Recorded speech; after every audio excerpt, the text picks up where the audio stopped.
Alright, magandang gabi po sa inyong lahat mga kababayan. Batang Maynila to, it's update lang po tayo dito po sa flood control projects. Okay, so ito, actually ang daming update Unang-una, yung 12 pong luxury cars ng mga Diskaya ay hawak na po ng Bureau of Customs. Nung unang raid nila, 2 lang yung nakita. Pero ang sabi ng mga Diskaya, sabi ng abogado, yung 10 daw at yung iba ay sabay-sabay ata may lakad. Hindi, ang sabi nila parang may pinaayos, may pina-change oil, kung ano-ano ang mga iba't ibang dahilan. So nagkasabay-sabay na umalis. Pero ngayon po ay hawak na po ng Bureau of Customs yung 12 sako po nung kanilang search warrant. Okay, yan po yung isang nating update. Pangalawang update, ito mga kababayan. Ito pong si DPWH Secretary Vince Dizon ay nag-request po ng immigration lookout dito po sa Bureau of Immigration. Siyempre, sa Bureau of Immigration. So nag-request po siya ng immigration lookout. Ibig sabihin po nito ay kapag ito pong mga ito ay lumabas ng bansa, imo-monitor po sila. Sino ba sila? So ito po yung mga tao po na sangkot dito sa sa flood control projects, yung mga ghost projects, mga palpak na ghost na flood control projects, mga substandard na flood control projects. So ito pong mga nandito po mga kababayan, itong mga pangalang nandirito, ayan po ang kasama po sa immigration lookout. Ang alam ko kapag immigration lookout, sila lang po ay imo-monitor. Kung saan sila pupunta, kung saan mamamasyal, kung saan gagala sa ibang bansa. Alam ko yun po ang immigration lookout. So wala pong wala po itong pagbaban sa kanilang pagbiyahe. Okay. Ito po yun mga kababayan Okay. So nag-request po itong si Sir Secretary Vince Dizon at ang kanyang request for issuance of an immigration lookout bulletin order ay naka-address po kay Jesus Crispin C. Remulla, Secretary ng Department of Justice. Okay. Basahin natin.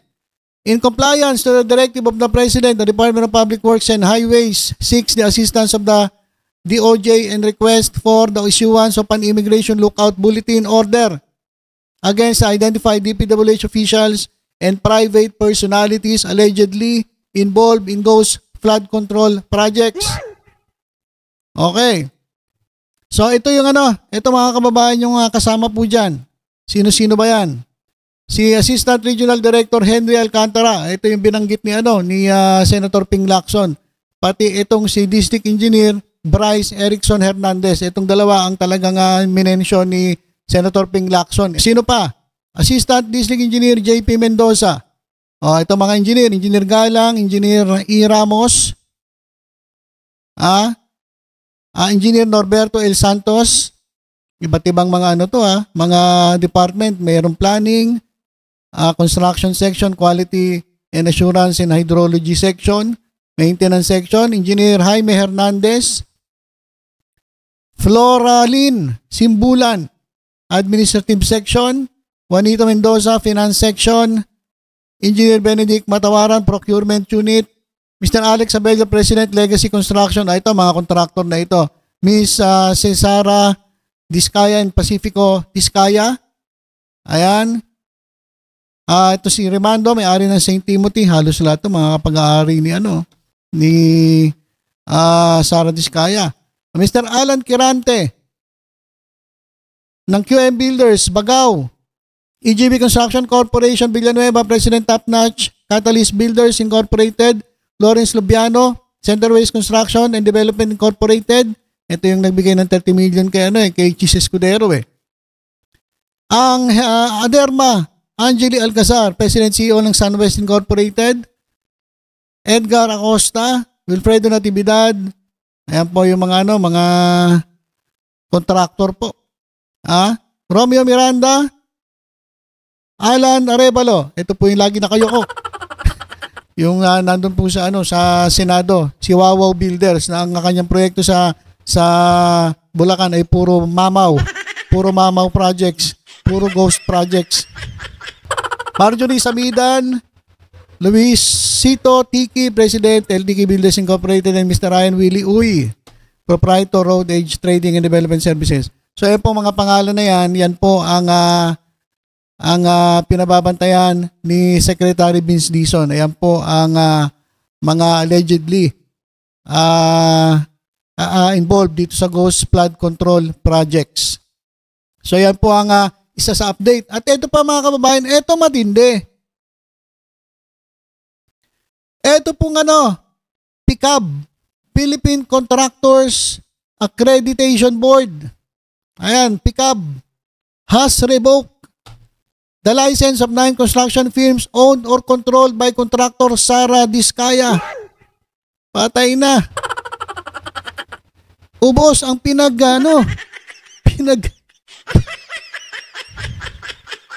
sabi nga ni Mark Gamboa, limas. Revoke. Binawi ang lisensya netong 9 na construction firms ng mga Diskaya. Ibig sabihin, hindi na sila pwedeng mangontrata. Wala na po silang karapatang mangontrata. Wala na po silang lisensya. Flex pabor. Sige, flex pabor. Ayan, nagsimula yun sa flex na yan. Tapos naimbestigahan. Pinasukan na po ng BIR, pinasukan na po ng Bureau of Customs. At eto, mga PICAB. Ito po yung nagbibigay ng lisensya sa mga contractors. Diba? Bibigyan ka ng kung titingnan nila yung capacity mo. Tapos, i-categorize ka nila kung ikaw ba ay C, D, A, AAA, AA, quadruple A. So, ito pong PICAB, nirevoke na nila ang lisensya. Hindi lang po isa, hindi lang po dalawa, kundi 9 na construction firms ng mga Diskaya. Sino-sino ba yan? O ano-ano ba yan? Mga construction company na yan. Ayan mga kababayan.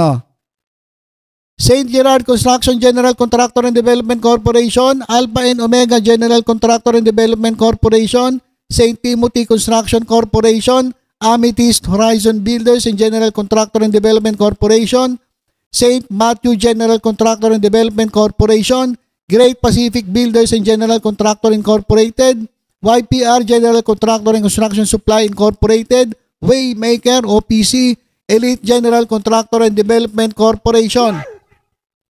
So lahat po yung mga yan ay binawian na po ng lisensya ng PICAB. Ibig sabihin, hindi na po sila pwedeng mangontrata.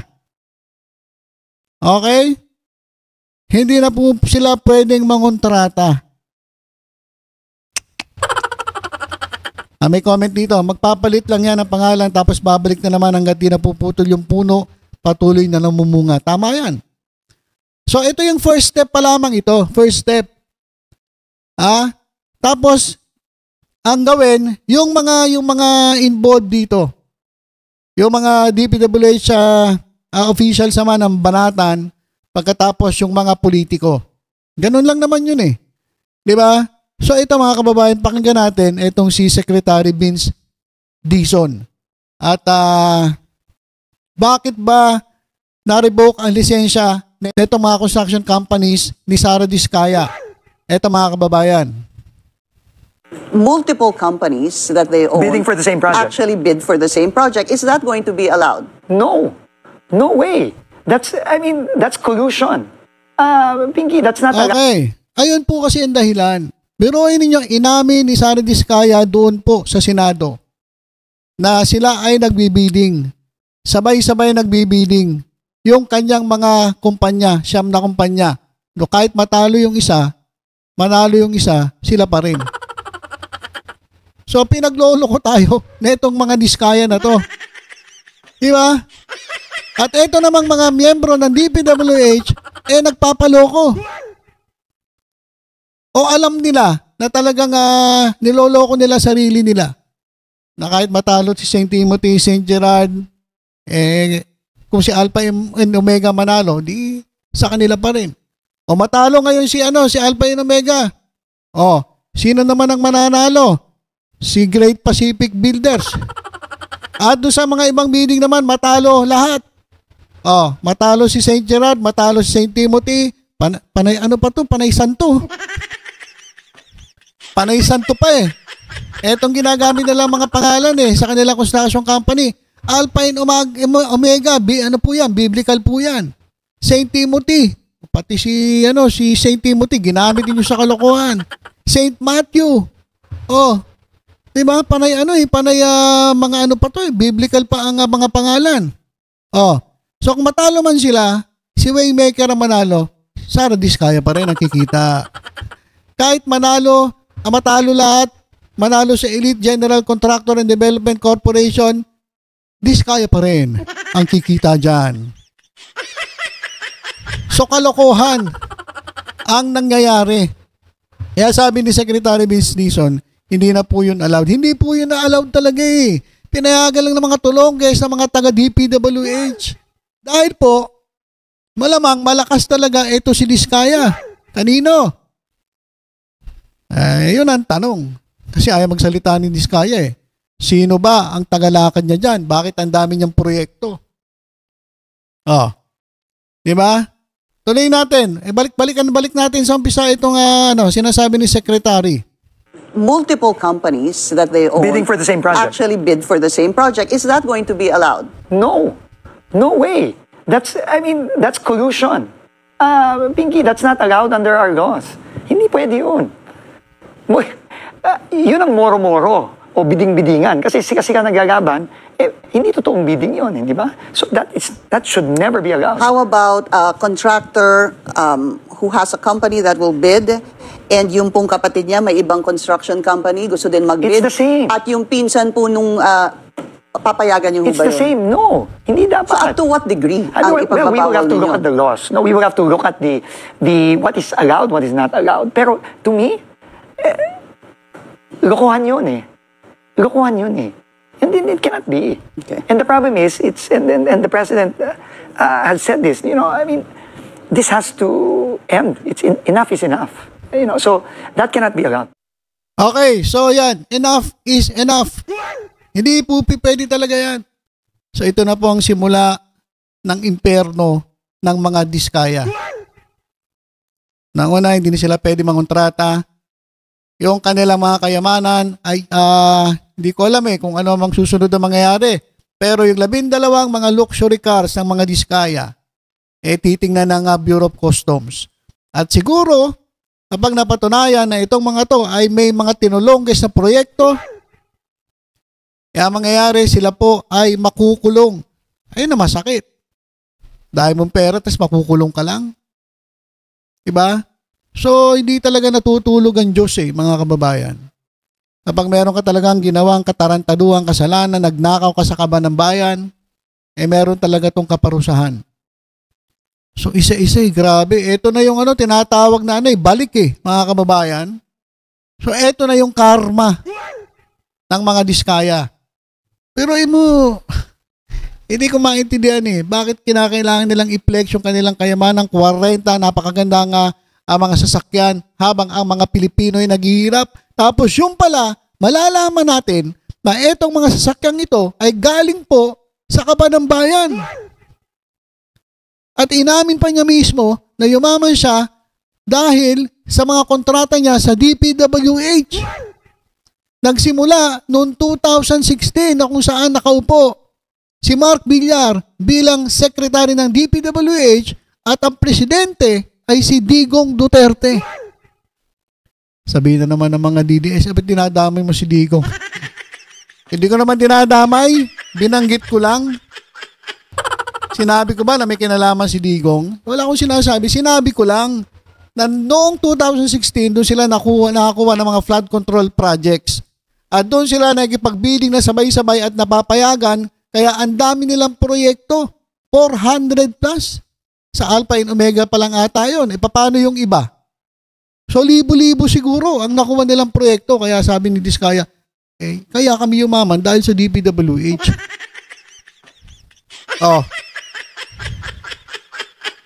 Bawal. Kaya sila tinanggalan ng lisensya, tinanggalan na revoke ang kanilang mga lisensya ng lahat o siyam ng kanilang mga kumpanya dahil nga po niloloko nila ang gobyerno. Pero mo sabay-sabay kayo nagipag-bid, kahit matalo yung isa sa inyo pa rin. So yan mga kababayan, yung sa tingin ko ito na yung karma. Ito na po yung balik dahil po sa ginawa nila.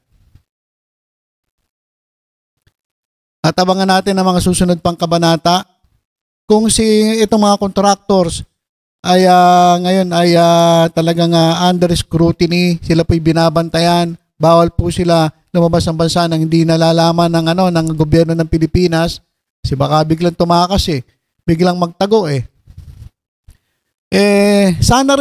sana pati yung kanilang mga kasabwat dyan po sa Department of Public Works and Highways, pati na yung mga politiko. Mga politiko. Congressman man yan, senador man yan. Dapat yan po ay managot. Dapat po sila ay masampulan din. Huwag naman sana yung kontraktor lang. Sana madamay din si congressman. Sana madamay din si senatong. Si congressman, si senatong. Dapat madamay din. Nasampulan din Secretary Vince Dizon. Kasi hindi naman makagawa ang kontraktor kung walang hudyat o kamay ng DPWH at itong DPWH hindi naman maglalakas ng loob to kung wala itong kapit dyan sa gobyerno. Kaya silipin lahat yan. Simula sa baba hanggang sa taas. Baka umabot pa nga sa dahig yan Ang investigasyon na yan So yan po mga kababayan ang ating update. Nako, talaga na mga sabi nga ni Mark Gamboa, limas. Ito na po yung isang bagsakang karma mga kababayan. Hindi na pinaunti-unti Talagang isang bagsak. Sabi nga, when it rain, it pours. Kapag biglang umulan, grabe, bagsak talaga. Sobrang taas ang lipad mo pag bumagsak ka. Aray. Balagadag. Yan po ang sa tingin ko nararamdaman ngayon ng mga diskaya. Kaya kung ako dito sa mga diskaya, sabihin nyo na kung sino yung inyong kung sino ang tumulong sa inyo dyan. At banggitin nyo na rin kung sino-sino yung mga politiko na nakasangkot dyan para damay-damay na. Di ba? So, yun lang po muna mga kababayan ang ating update. Tutok-tutok lang po dito sa Batang Maynila Toys. Ingat po tayong lahat. God bless po.